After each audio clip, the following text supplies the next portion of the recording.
Hi, this is the Camera Bar in Hartford. Just want to let you know that we got in a Nikon Zf. When you get a chance, please give me a call back at 860-525-2158.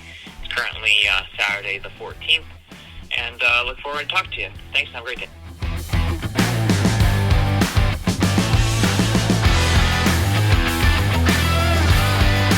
Hey, what's up guys, this is Vitaly with TouchLifeStudio, and today we're gonna look at something new and something interesting.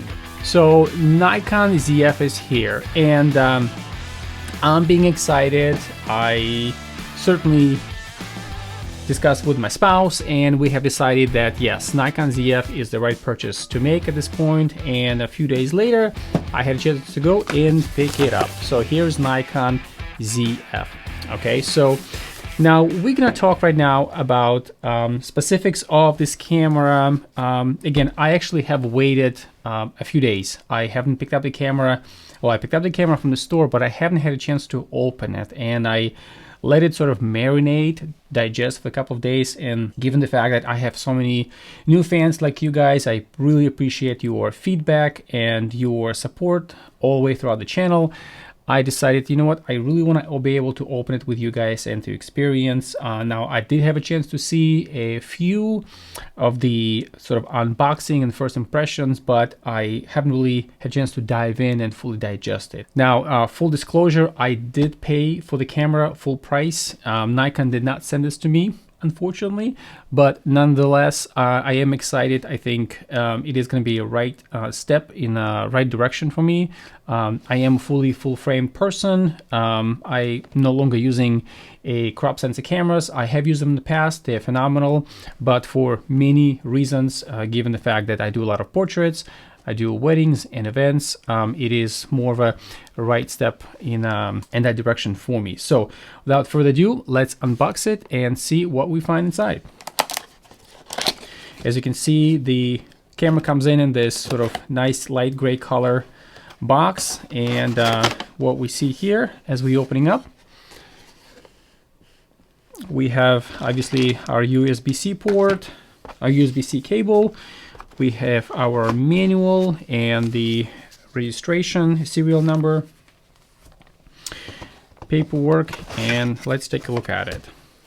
Now, one of the things that it's clear now that many manufacturers are going into this direction is they do not provide you with a charging unit itself. So they do come with a charging cable, like right up here, this one, but they do not come necessarily with actual charger. So recently, well, not recently, last time I got was Nikon Z9, and that one clearly came with a charger. I've gotten in the past purchased Nikon Z6 II. That one came with a charger. Now, the camera uses the EN-EL15C battery, and just the same one as we've used on Nikon Z6 series and Z7. Now, it does come with a battery, so we are happy about that. As you can see, Nikon EN-EL15C. All right, so, and pretty much there's nothing else. Oh, no, there's something else in the box, and I really don't use these things, but we have a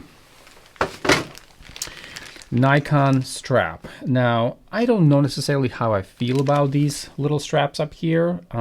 They are helpful, but although this one is a little bit smaller, so I may reevaluate, but for the most part, I actually have never even been opening these ones out of the plastic bags. For the most part, they kind of stayed as they are. So now we have the battery, we have the strap, and let's take a look at the camera. So again, have not opened it. I've been waiting to open it with you guys at this time, and let's take a look at this baby here. All right. Nice, here we go. Fully black. Now, I have been interested in a fully black unit. I know that Zf comes in a variety of different colors. You have red, and you have orange, and some other colors, sort of green. But given the fact that if I plan to utilize this camera for professional work, my plan is to use this camera. Well, I wanted to get a black one, so perception does make a difference, unfortunately. So now let's see. I just want to be able to share with you guys how I personally feel about the camera. It is a beautiful, beautiful camera. I certainly agree. I think this is a first Nikon full frame retro style camera. Now we do have a ZFC, which is also retro style, but that one is a crop sensor camera. And so here is our beautiful sensor. And to my knowledge, let's see if I can probably focus on this one. The sensor is the same one as what we have with the Nikon Z6 II. Now, I will say that I actually love Nikon Z6 II sensor. The images are beautiful. I use that one for events, for weddings, and my personal experience on using this Nikon Z6 II sensor, which is, I believe, in this camera ZF, is that when I use my Nikon Z9 for events and weddings, I shoot in RAW, and it's for the most part 45 megapixel images. You can switch it to smaller or medium size files. The files are large, okay, and when you try to process 2,000 plus images, it takes a little while. So I'm kind of happy about the 45.5 megapixel sensor. So let's take a look at it, see what we find. All right, so we can see there's a little bit of a leatherette here on top, and it's kind of like, it's not a plastic feel like a ZFC, but it does feel nice here. And then you can see there's a little split, and then a leatherette piece again. Buttons feel, I would say, pretty normal, maybe similar to what we have with Z6 II and Z7.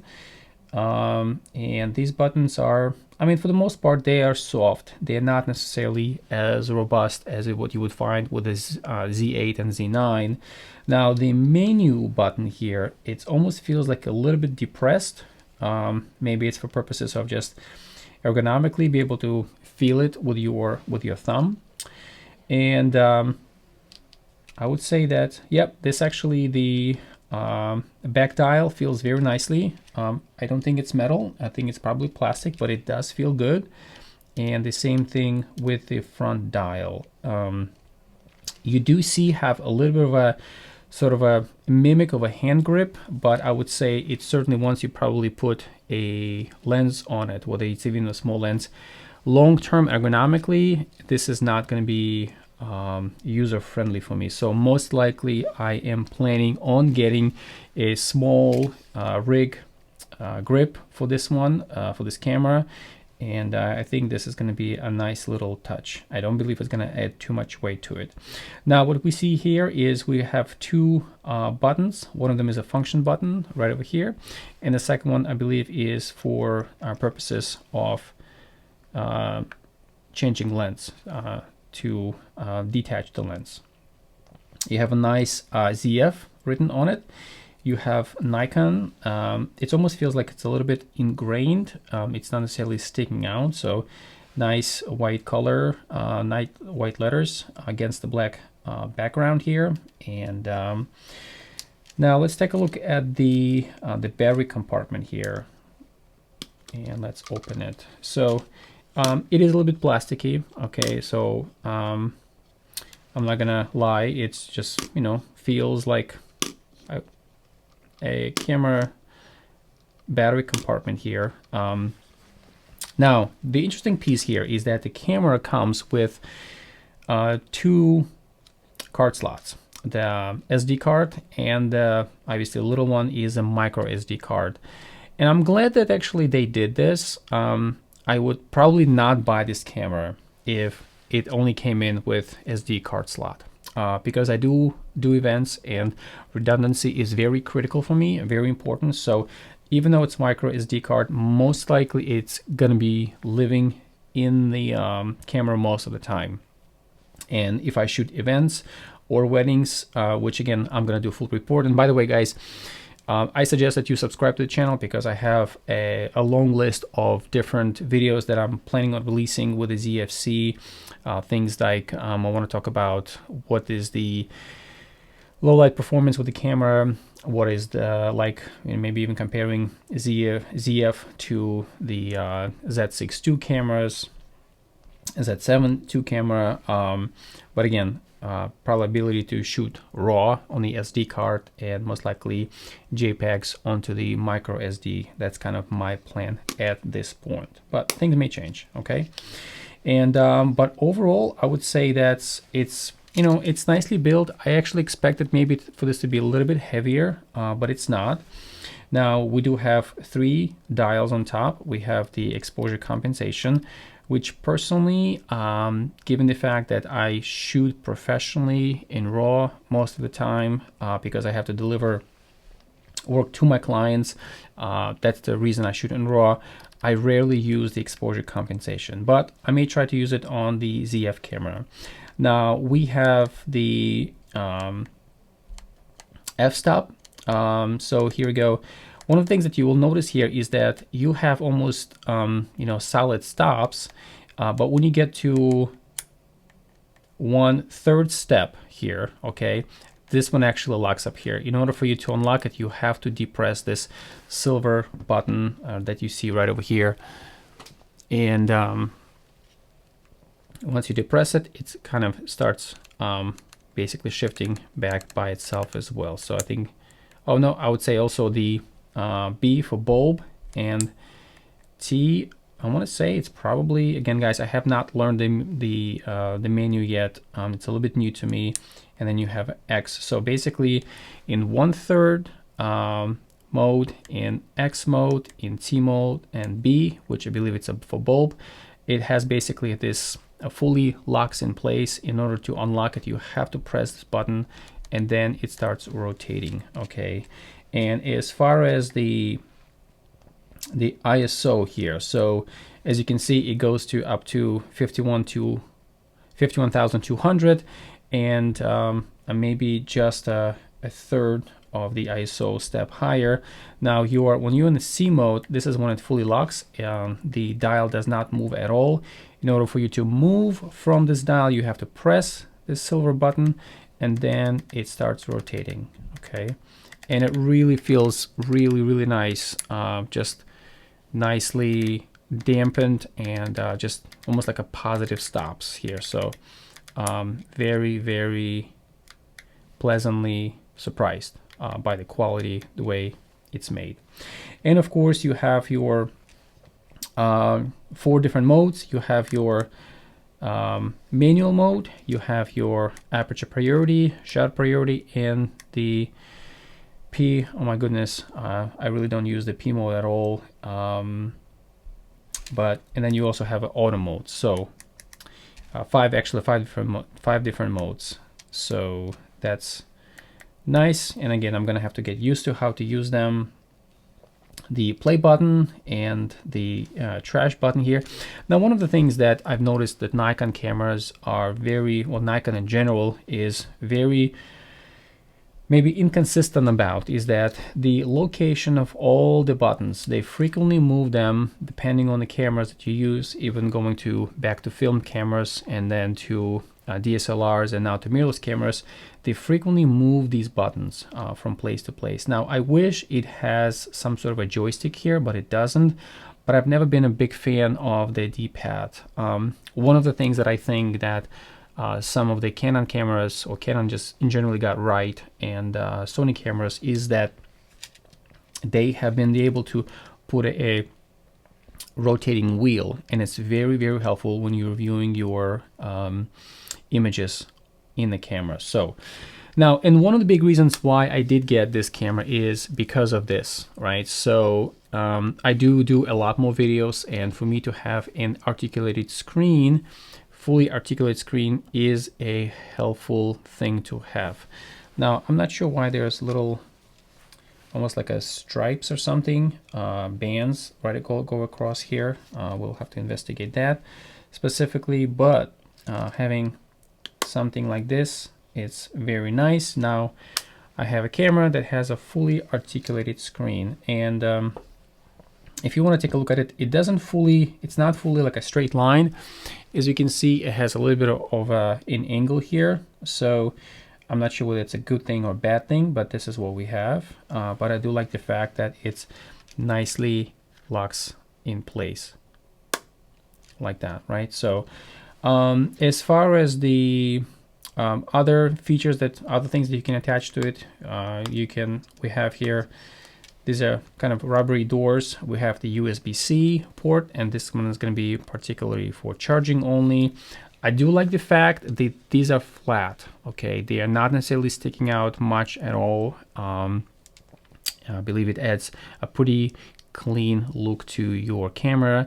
You have your charging indicator here. It usually turns amber when it's charging, and then you have your headphones, you have your HDMI port, and then you have your microphone port. Now, one of the things that I'm not too happy about, but I'm gonna have to live with this, is that you have a micro HDMI, and these things are just not good long term. But we'll see how this camera holds up. It's only if you're honestly adding some kind of an external recorder to it, which I may or may not do in the future. But the fact that you have your microphone and the headphone port, this is pretty critical, as I do a lot of videos. So, and this is pretty much it. You know, my kind of almost like an instinct is be able to push this door up here, but there's no door, which you typically have on other cameras, Z6, Z6 II, Z7, right? So this one does not push. Just gonna be needing to mentally adjust to it. I think the camera looks beautiful, guys. Let me know what you think in the comments below. Personally, are you getting one? Are you just, you know, waiting for more feedback from people? I have not decided yet which lens particularly to attach to this camera. I do recognize that Nikon has these two retro lenses, the 28mm and then the 40mm. Please let me know if you guys have any experience using those two lenses. Let me know which one works better. I do have a number of the mirrorless S lenses, but I don't know necessarily if this is what I want to be using on this camera, although I know I will be able to. However, I am very interested in getting some of the older f-mount lenses and maybe use with an FTZ adapter, because now the camera has new capabilities when it comes to focusing on human IAF and things of that nature. So yeah, and this is sort of a review. Now, one thing to mention, obviously, it's I've heard from a lot of people a lot of positive feedback relative to your switches from photo to video mode, and again, I think it's switches very fine. I don't think necessarily I'm going to be bump it when I'm using it. And you can go now to black and white mode, and now these ones are going to be primarily in JPEG from the way I understand it. So yeah, so you got three basically modes here: black and white, photo mode, and then video mode. And of course we have our switch on and off. Oh, I really like it the way it sounds. Listen to this, guys, now.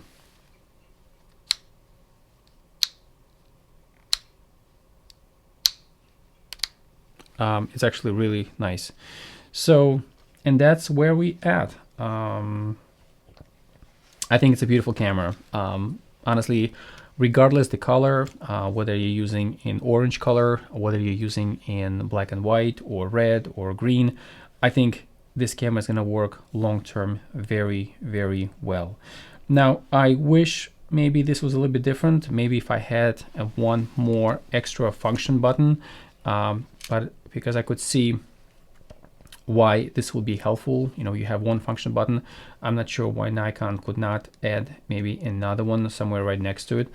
Maybe because of the ergonomics by itself when you holding this, and you know, maybe another function button somewhere here will be will prevent you from holding the camera properly. So maybe that's the reason.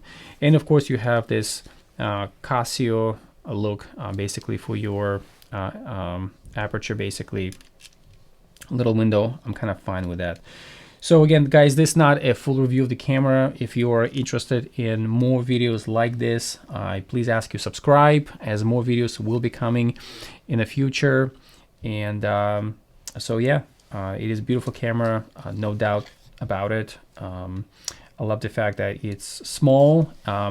It is slightly heavier. I can tell you right away, without even comparing one next to the other, than Z6 II. I've been using Z6 II for 2.5, maybe going on 3 years, and I know as soon as I pick it up what camera I'm holding. And now, since I picked this one up, and not even including the battery, I can definitely feel the heft. It is a nice heft. It's not like one of those necessarily that weighs you down, but beautiful. Well done, Nikon. Very well designed, built product. Again, full frame. I will be releasing a lot more videos in the future, what the camera actually feels like when I'm using. If you have any specific question and you guys would like for me to test, how this camera operates in this environment, or in that environment, I do know that the camera does use X-Speed 7 processor that we have in Z9 as well as Z8, and now and I love that processor. It works very well for sports and wildlife, although I don't shoot as much of that one. It really helps when it comes to even shooting different events, when it comes to weddings and night events. So I do look forward to testing this processor here with this specific sensor, because X-Speed 7 processor has only been used so far with Z8 and Z9. It has not been used. This is the first camera, full frame camera that uses a 24.5 megapixel sensor. So we'll see how the processor works with this specific sensor, but I'm sure it's going to be working very well. Guys, so thank you so much for watching this video. I appreciate your feedback, your comments. I do look forward to provide as much feedback as I possibly can, because I think this is going to be one of those cameras in retro style that long term it's probably going to be highly sought after cameras, as long as there are no major issues that comes out from this camera when it comes to the software use or any parts sort of breaking off or something like that. So yeah, just to give you guys a comparison between Yashica and ZFC. So this is a old style film camera, Yashica, for fun, just looking at this two cameras up here, and obviously this one has a lens attached to it and this one does not, and this is what it looks like when it comes to, they're about the same size, I would say. The ZFC has a slight of height to it, but just generally even the thickness. ZF I should say, I don't know why I keep saying ZFC, but ZF has a little bit more thickness to it, and I think it's probably due to the fact that this one has a fully articulated screen. So looking at the width and the size of the camera, it's about the same size, right? So, and this camera has that Electra 35. Let me tell you actually what year this camera is from. Here we go. April 18, 1975. Hopefully, guys, you can see this. 1975. So this camera is pretty old. Looking at 47 years old, this camera, and this camera up here is literally over 4 decades, generations ahead, right? So this is how basically cameras maturing from time to time. Obviously, technologically, it is light years away, and I look forward to testing the ZF in many different situations, during the day, at night, in low light conditions, different events, and I will be looking to report to you guys. Unless you have a specific questions, please, again, as I mentioned before, put it down in the comments below. And on that note, I am closing this video, guys, and I'm hoping that this video is interesting to you, and I look forward to making more of these videos to produce more content like this for viewers like you. Thank you.